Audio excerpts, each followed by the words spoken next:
Le 28 janvier, la Seine atteint 8,60 m au pont d'Austerlitz. La situation devient dramatique. Paris est submergé, des Invalides au Jardin des Plantes. Rue de Lille, l'eau monte jusqu'à 2,50 m.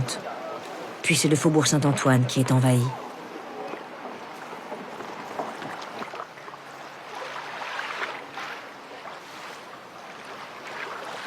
C'est un caprice du ciel qui vient subitement rappeler à tous les Parisiens, quelle que soit leur classe sociale, la fragilité et même la futilité du progrès en marche, lorsque les forces de la nature décident de se déchaîner. En 1910, après plusieurs semaines de pluie, la Seine déborde de son lit pour se déverser progressivement dans les rues de la capitale.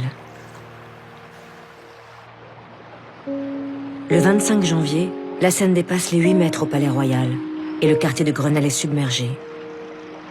Un journaliste du grand quotidien Le Matin s'alarme de ce qu'il a vu. Il est impossible de mentionner tout, car le désastre est général. À l'extrémité du quai d'Orsay, une crevasse ouvre une plaie béante. Une famille, un vieillard et 2 enfants quittent précipitamment leur immeuble qui est entièrement évacué. Les habitants se sauvent de tous côtés, emportant ce qu'ils peuvent.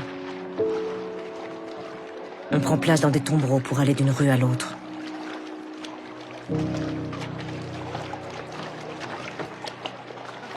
Militaires et services de la voirie installent de fragiles passerelles sur lesquelles on tente de se déplacer et où les querelles de priorité seraient amusantes si elles ne venaient s'ajouter à l'angoisse qui a saisi la ville.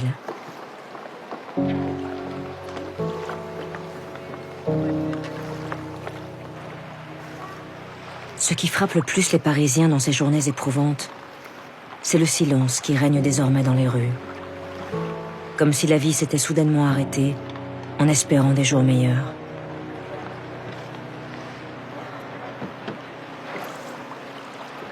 Alors que les conditions sanitaires s'aggravent brutalement, il faudra attendre plus d'1 mois pour que la décrue soit effective.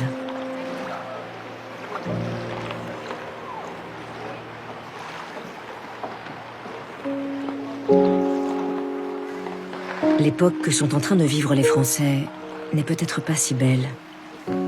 Et comme un signe du destin, la catastrophe qui vient de frapper Paris ouvre dans le pays une période de fracture et de tension.